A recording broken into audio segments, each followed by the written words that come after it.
Thank you all for being here today for our webinar. So you want to be a GPA board member.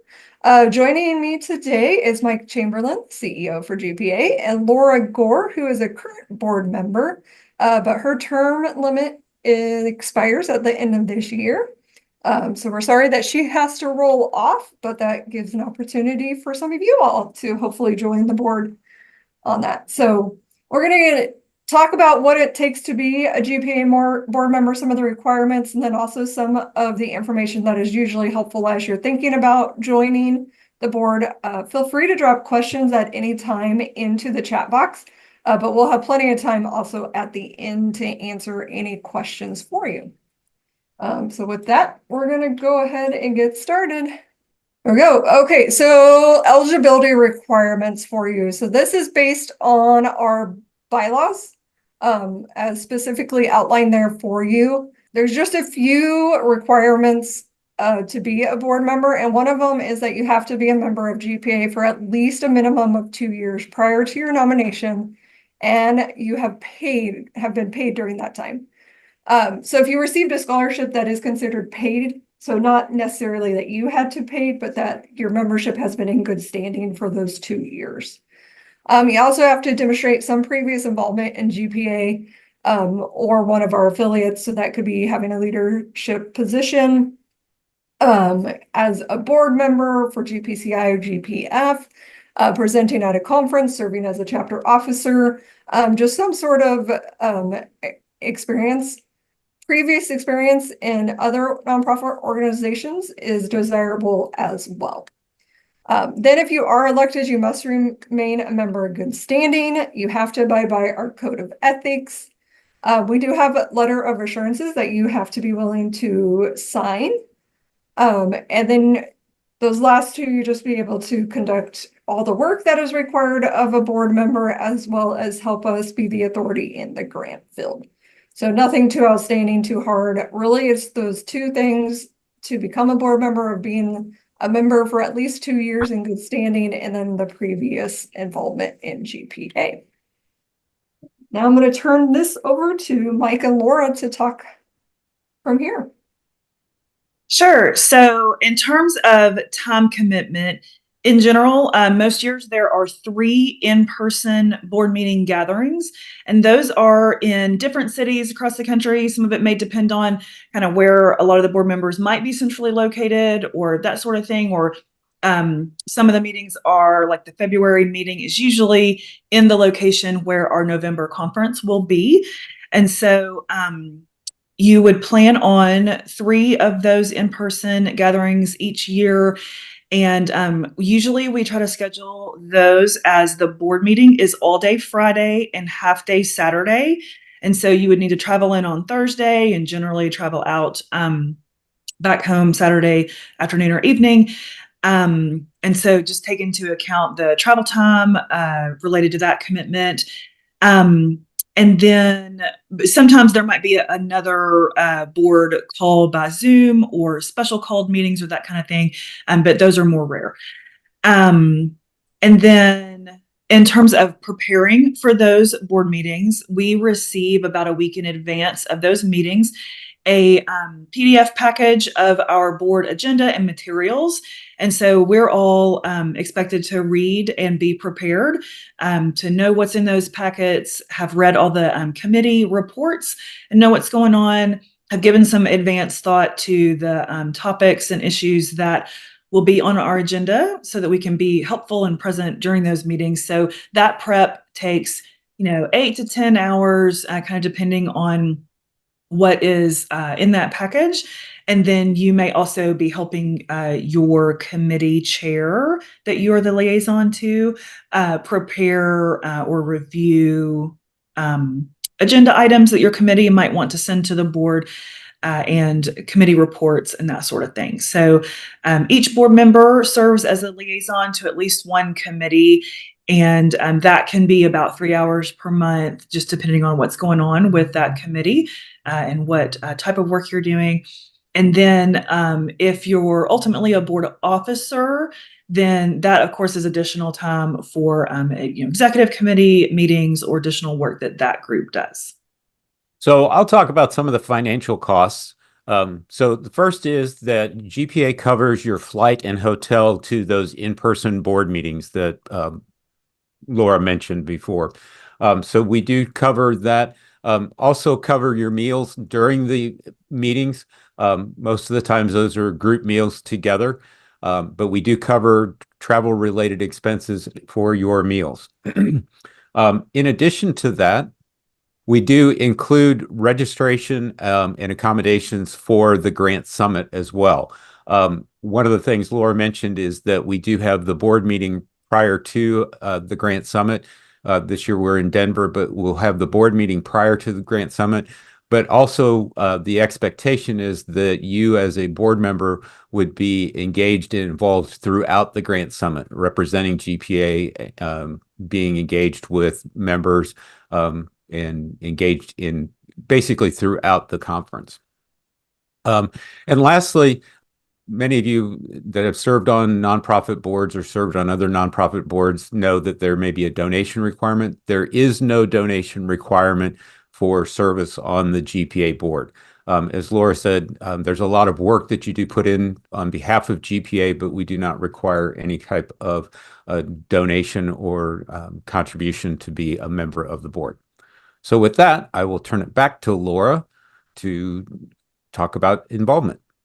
Sure. So other than the actual meetings, board members are expected to be helpful really wherever we're asked to jump in. And so that might include helping with assignments at the conference. So that could be maybe you help present an award that's being given, or you help welcome some special guests or speakers that we have.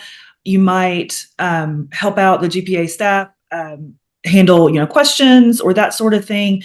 Jump in if a session host is suddenly unavailable, to just generally be there and helpful and asking what we can do and how we can help the conference be a success. And then occasionally there are ad hoc committees or task forces that are formed from the board to deal with a short-term, question or topic or action that needs to happen. And so those opportunities come up throughout the year. And then in terms of involvement and ethics, there's a link on the GPA website, and I think we're going to share it in a little bit, that relates to other considerations to be a GPA board member. And then we are asked to sign a confidentiality agreement. That's just a standard thing to just sort of protect the confidentiality of the important work that we do when we talk about that we're talking about during our board meetings. And then another important aspect to think about is the skills that you could bring as a board member to the board, to GPA. And so we do a skills assessment, a little survey every year where we kind of self-report our skills in particular areas that might be valuable as a board member. And so that link can be shared as well. And that just helps prospective board members identify how you could be an asset. And that might be something that you talk about as you fill out your nomination, if you're nominating yourself to be on the board. And so those skills could be, financial management skills or strategic planning experience that you have, public speaking, that sort of thing. And so there's just a range of skills that we would be looking for, and you might have just what is needed to fill a current gap. So one of the questions you might say is, well, I've never served on a board before, or I've served on different boards. Is there any kind of training for this board? So first off, if once elected to the board, we do a new board member orientation, and that's with me and the president of the board. We basically kind of run through the basic of how the board operates, and some of the basic information that you'll need as a new board member. In addition to that, we do have, we spend time at the first board meeting of the year doing a full board orientation with the entire board. Sometimes we use outside facilitators for that, but we look at training as an important element for us to be successful as a board. And to have a successful board, you need to be informed and educated about the different processes and procedures. So we really want to talk at that point in time about your role and responsibilities as a board member, not only serving on the board, but as Laura mentioned, the responsibilities of working as a board liaison to committees, working with committees to help them move forward the mission of the organization, and really to help us all move forward as GPA. In addition to that, we're bringing back the committee orientation. So we'd ask you to be a part of that as well in your role as a board liaison. One of the questions is, and Laura mentioned this a moment ago, can you nominate yourself? And yes, self-nominations are allowed. There will be an announcement in the weekly Grant News when nominations are open. So you're certainly welcome to nominate yourself, or if you've got somebody that wants to nominate you, or a friend that or somebody you want to nominate, please feel free to do so when those nominations are opened. And I love that photo will follow me all of my GPA career with a fireman's hat on. We forgot to mention that one of your responsibilities might be you're in the right place at the right time to put out a small actual fire. And if you have to do that during a board meeting, Mike's team will get you a fireman's hat. So there's all kinds of surprise benefits during your board service. So I think our next slide is talking about how you could prepare if you think you might not want to run this year, but in future years. And we love that people are thinking about that. So nominations will open June 25th. To be considered for service that would start in 2025. And so a couple of ways that you could think about preparing for board service if you don't feel quite ready yet is volunteer and get engaged in your local chapter. So, chapters have officer leadership roles and committee roles and special projects and regional conference hosting and that sort of thing. So we really encourage you to get involved in that way and get a feel for kind of what that leadership role is like. And then also review that skills assessment evaluation that we've mentioned, and identify any particular subject or skill area that you may want to strengthen, and then highlight that as you are nominated to be part of the board. So a great question you should ask on any board that you're involved in is, do you have insurance and are you covered? And so we are, and just quick high level here. We have general liability and property insurance, and you can see some of the numbers on the screen there. Most importantly, we do have directors and officers insurance, and it covers the actions of the board doing their duties and responsibilities. We've also added cyber liability coverage for GPA to help us protect against cyber attacks and data breaches. In addition to that, we have some of the standard insurance policies, such as employment practices, workers' comp, and event cancellation. But to really answer the question is, do you have insurance? Are you covered? In the normal course of work and duties as a board member, you would be covered by our directors and officers policy. So some of the benefits of serving on the GPA board include developing additional leadership skills, strengthening that skill set, playing a really important role in elevating the grants profession. I have been on the board for 6 years now, and over that time, the GPA has changed, our profession has changed, a lot of context around our field has changed, and seeing our organization be responsive to that, being on the board to help some of that happen, has been a really great opportunity to feel like I'm contributing to the organization that has helped shape my career so well. We get to work closely with other board members and committees as we all work through strategic plan, goals and tasks throughout the year. And then we get to learn from others in the industry. People on the board come with varied backgrounds and varied experiences. And so getting to know each other better. And then also we end up being more connected to folks on the GPA committees. And that is just an incredible network to make stronger connections to. There are additional opportunities related to professional development that the board engages in during and around our meetings. Being on the board counts as points toward your GPC certification maintenance. So if you are a GPC or you're planning to be, know that your time is valuable also in that regard.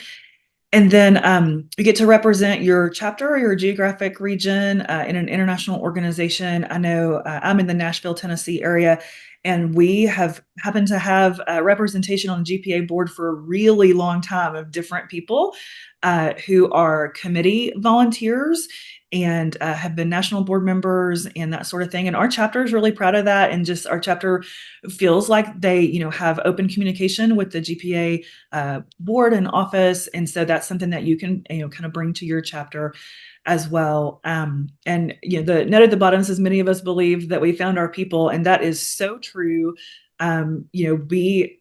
Because I've been on the board this long, and before I was on the GPA board, I served on the GPCI board many years ago.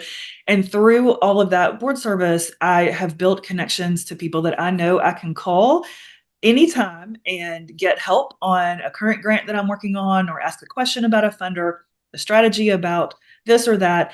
And that network has been very valuable to me professionally and personally. I've gained lifelong friends through that board service. It's just, we spend a lot of time together and travel together and work hard together, and that forges a lot of great relationships. So it has been very valuable to me.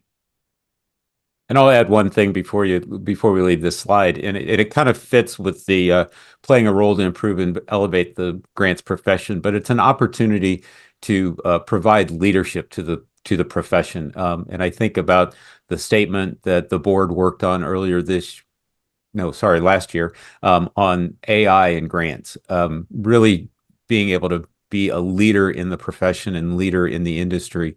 That's an opportunity that most people don't get, but I think it's a great opportunity for people who serve on the board to be in a position to help steer the direction of the profession, steer the direction of GPA, and continue to give us great ways to serve the members and serve grant professionals across the country and internationally. One question we get frequently that I do want to address is that you do not have to have your GPC to serve on GPA's board of directors. GPCI does award points to those for serving on the board, but you do not have to have your GPC to serve. I have a question. I'm Marie Branch. I'm with the Mid-South chapter, current Mid-South chapter president. So I know Laura is rolling off the board, but for example, she's in Nashville, I'm in Memphis. So to what extent do you consider geography with new board members? So if I applied and there's already a person from Tennessee on the board, would that sort of preclude me from being on the board? How much is that a factor? That's a great question. It would not preclude you from being on the board.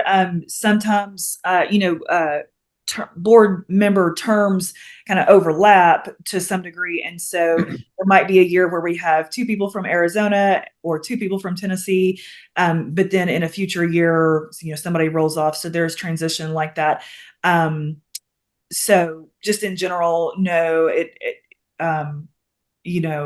would not exclude you from being on if there was somebody already on in your region.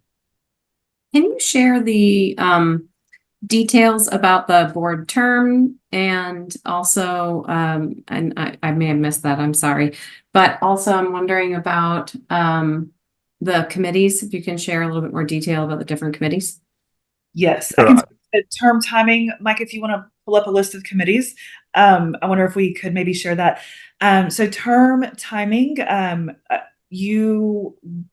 if you ran now and were elected, your term would start in January of 2025. So you would be added to the board at the end of 2024 at the conference. And then you would serve 25, 26, and 27 calendar year. And then if you wanted to run again, you would be eligible for a second 3-year term. 2 consecutive 3-year terms. After you term limit, you do have to roll off for at least 3 years before you would be able to serve again. So this is the current listing of GPA committees and their charge. So we have the awards committee, which is responsible for our awards programs, including the Grant Maker of the Year award. The ethics committee, which is responsible for the maintenance of the GPA code of ethics and responding to any ethics complaints. The Finance Committee is, as most organizations have a finance and audit committee, oversees the budget and the finances of GPA. Our Governance Committee works on leadership and leadership development and the nominations process for GPA.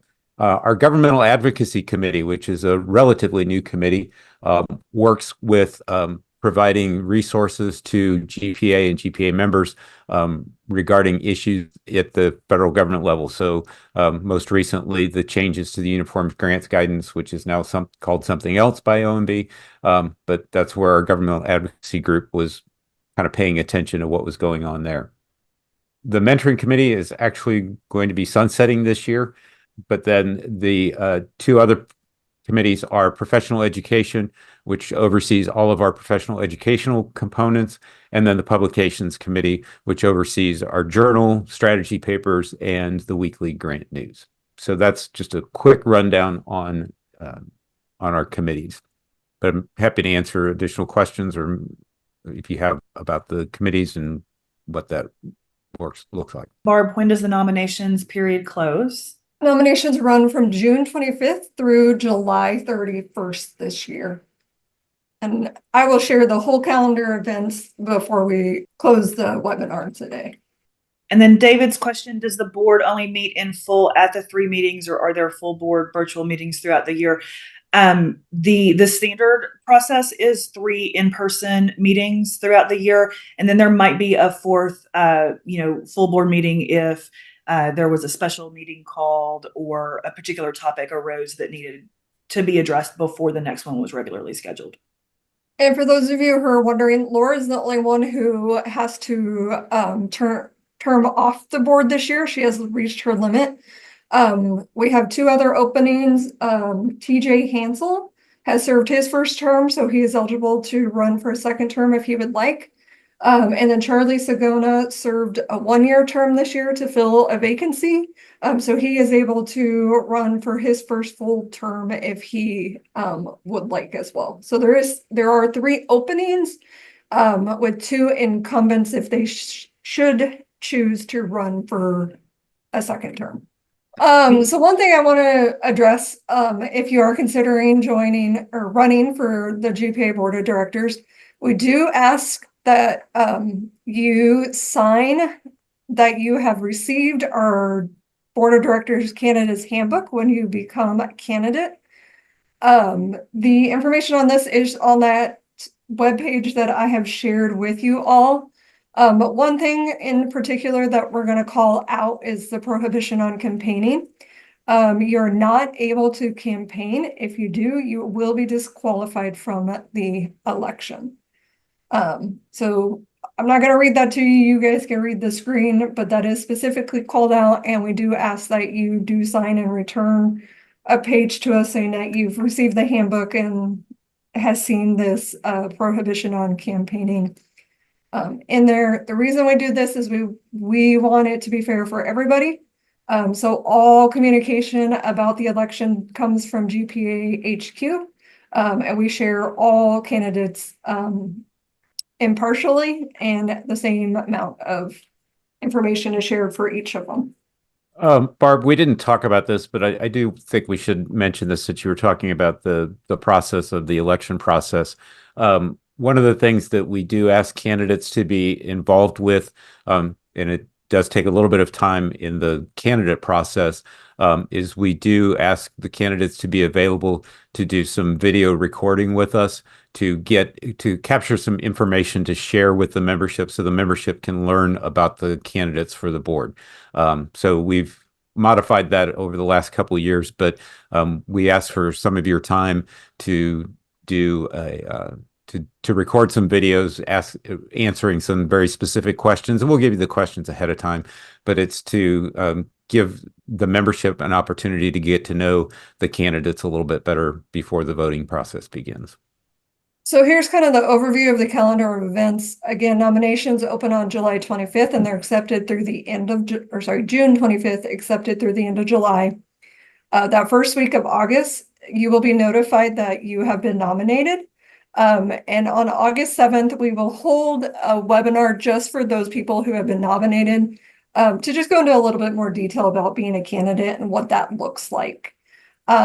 You have then until August 16th to submit any of the documentation that we need, including our questionnaire, sign the receipt of getting the candidate handbook, all of that information by August 16th. And we give you basically 2 weeks to get it to us so that you can attend that webinar, have a chance to think about it. Some of you may have to talk to a boss or to a spouse or a colleague to see if, it is a time commitment.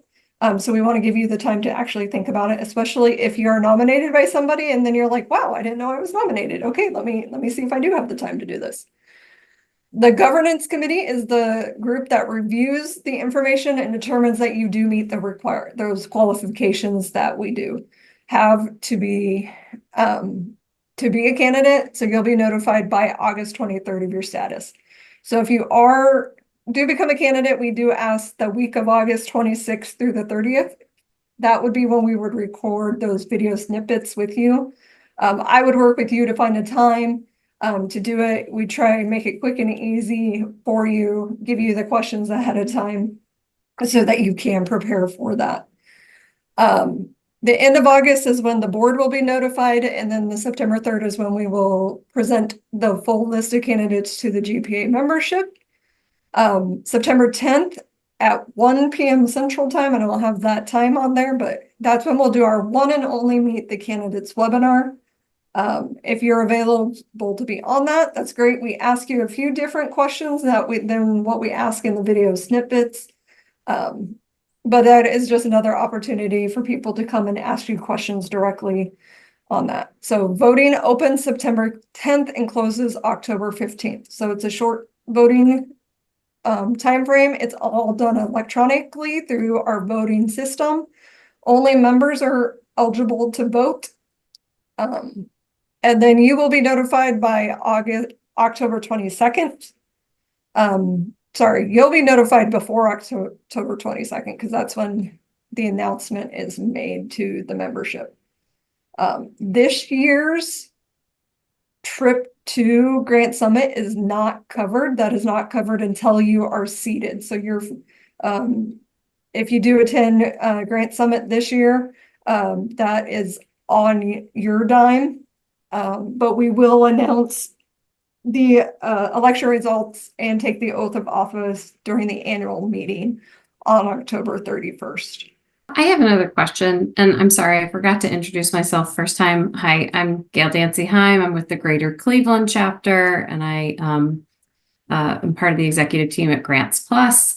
I have a question about if you're currently serving on your chapter board, and I know that you can't do both, but I'm curious about timing. So this nomination process, can that happen at the same time that you are currently serving, but then when you actually would be in office beginning in 2025, you would be off of your current chapter board? Is that overlap okay?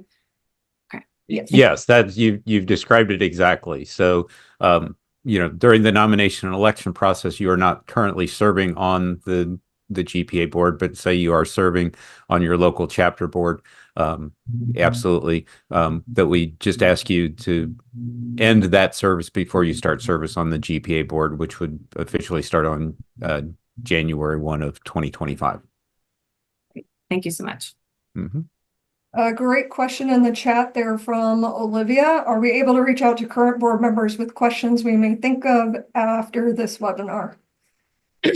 Absolutely. Feel free to reach out to any of our board members, or you can reach out to myself as well. I am the staff liaison to the governance committee that covers for the board elections. All right, Laura, Mike, anything you want to wrap it up with? Thanks for participating. I hope some of you will run. And thank you for taking interest in this and being interested in participating and volunteering to be part of our leadership team. So look forward to seeing your names in the future as well. So as we said, June 25th is when nominations open. It will be released in the Grant News that day, and then also on we'll post it in Grant Zone as well. If you do have any questions, don't hesitate to reach out to myself. I'm happy to answer any questions you may have about the nomination process or becoming a board member. So with that, have a great day and we'll chat with you all soon.